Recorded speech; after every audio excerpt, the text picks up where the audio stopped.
কবর থেকে বোনের কঙ্কাল তুলে ব্যাংকে হাজির, অবিশ্বাস্য ঘটনা। টাকা ফেরত পেতে কবর খুঁড়ে বোনের কঙ্কাল নিয়ে ব্যাংকে হাজির হন এক ব্যক্তি। নিজের প্রয়াত বোনের ব্যাংক অ্যাকাউন্ট থেকে টাকা উত্তোলন করার জন্য তার কঙ্কাল তুলে স্থানীয় একটি ব্যাংকে নিয়ে আসেন ভারতের ওড়িশার কেওনঝড় জেলার এক আদিবাসী ব্যক্তি। বোনের মৃত্যুর বিষয়টি প্রমাণ করতেই ওই ব্যক্তি এমন কাজ করেন বলে জানা গেছে। সংবাদ মাধ্যম দ্য টেলিগ্রাফ ইন্ডিয়া এক প্রতিবেদনে এ তথ্য জানিয়েছে।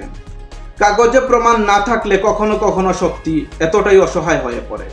শিক্ষক যেখানে মানুষ গড়ার কারিগর, সেখানে একজন কলেজ শিক্ষিকাকে অধ্যক্ষের সামনে জুতা পেটা করার দৃশ্য দেখে সত্যিই আমি বাকরুদ্ধ। এটা কোনো এক ব্যক্তির উপর হামলা নয়, এটা পুরো শিক্ষক সমাজের মুখে জুতাঘাত। অধ্যক্ষ নির্বিকার হয়ে চেয়ে রইলেন, আর লাঞ্ছিত হলো শিক্ষা, অপমানিত হলো মূল্যবোধ। যেখানে শিক্ষককে অপমান করা হয় সেখানে শিক্ষা ব্যবস্থা ভেঙে পড়ে।